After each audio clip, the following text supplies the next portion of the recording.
Hi, I'm Sue from the blog Stories of an Unschooling Family. Welcome to my video. And today I thought that I would interview my daughter, Sophie. She's 13 years old and I've put together some questions and I hope that you'll find the answers interesting.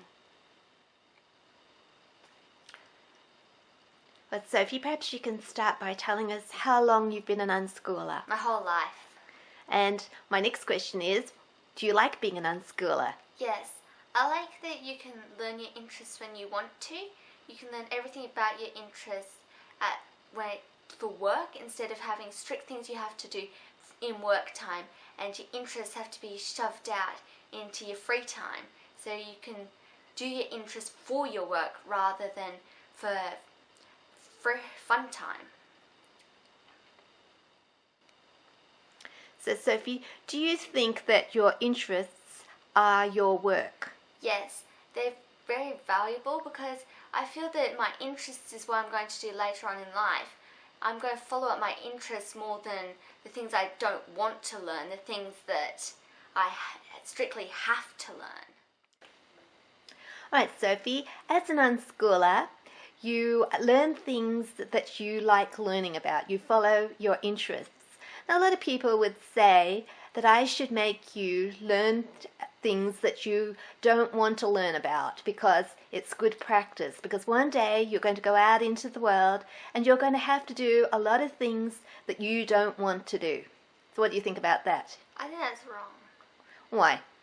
Well, for one, you'll ruin your relationship with your child if you make them do things they don't want to do. And secondly, children already do things they don't want to do. Why make them do more? So give me an example. What do you do that you don't particularly like doing? I don't particularly like doing a couple of the more nasty jobs I've got in the morning, but I do them anyway. So you don't particularly like doing chores? No. But you do them? Do you do them because I make you do them? No. You've never made us do anything. So a lot of people would also say that if they're thinking about unschooling, they're thinking, but if I'm an unschooler, then I can't require my children to do chores. And then they might think that they don't want to live in a messy house and they don't want to do all the chores themselves. So tell me about that. Are unschooling children reluctant to do chores? No. We all do jobs in the morning, but we're not made to do them. So why would you do them? Because we like doing it for you. We feel we would like to do them for you instead of we would like to do them because you're making us do them.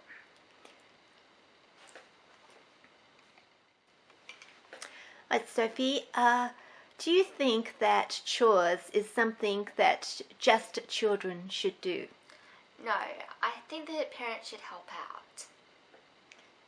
And so what happens in our house? Do we all pitch in and to get the chores done?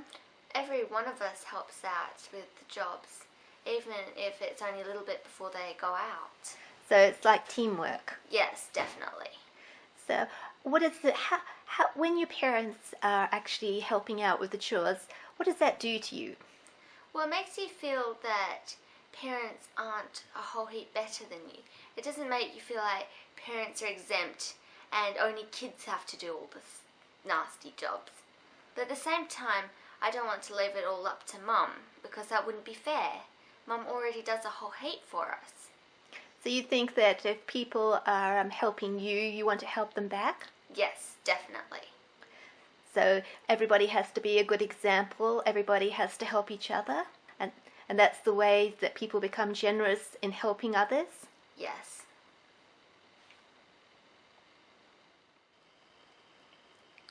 So, an unschooled child will follow their interests and do things they like doing, right? Yeah. So, do you think that it's okay for a parent to make their children do something that they're not interested in doing? Now, do you think that? No. Why not? Well, it'll be a waste of time for the parent and the child will learn nothing. So basically both people will be wasting their time. But what if I said to you, you're only a child. You don't know what you'll need to know in the future, and I'm an adult and I know better than you. You might need to know this maths or need to know this science or whatever in the future, and you better learn it just in case. What would you say then? Well, a child will learn everything they need to. You don't have to force them to learn. Like, for example, maths. You can't get through life without maths. So you don't have to automatically teach them because a child will pick it up.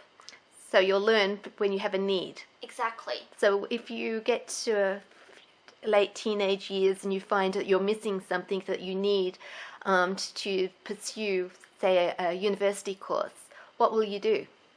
Learn it. There'll be a reason. When there's a need, you'll learn it.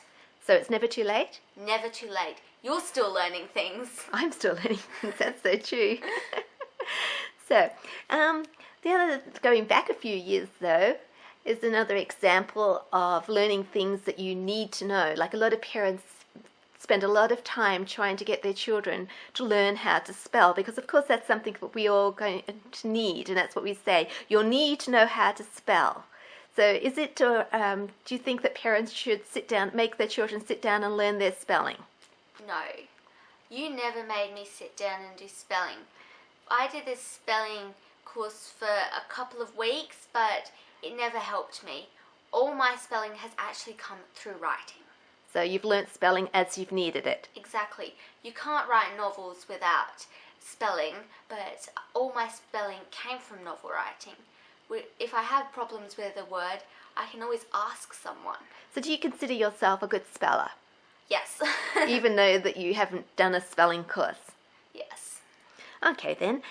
Do you think a parent should be allowed to introduce new interests to a child, or should they just listen to the child's own interests? Do you think it's all right to say to them, would you like to know about this, or would you like to watch that, or something like that? Yes, that's perfectly fine. But you can't make a child learn what you like doing, because if a child's not interested, they'll get grumpy, and you'll get grumpy. So if I say to you, would you like to come and watch this movie about, I don't know, about Shakespeare, say, and you have no interest whatsoever in Shakespeare, and you say, no thank you, Mum, then I should just leave it? Yes. Do you think I should watch it by myself? Yes, you can watch it by yourself, because that's following your own interest. Even an adult should follow their own interest. So do you think a parent should be a good example of learning? Yes. If a child sees a parent being all eager and excited over learning, they'll be like, what's so exciting about this? Even Mum's excited about it. So you think that learning is contagious, and that if I am enjoying my Shakespeare film, and you might like to come along and have a look as well, because you know what excites me might excite you. Exactly. It's all about attitude towards things. So you spend your days following your interests, right, and having fun, and you're enjoying yourself. Is it all fun though? Do you ever do anything that's difficult? That some people say that unschoolers are lazy. Do you choose the easy way through your day, or do you have challenges? Everyone has challenges. No one can pick an easy way through life.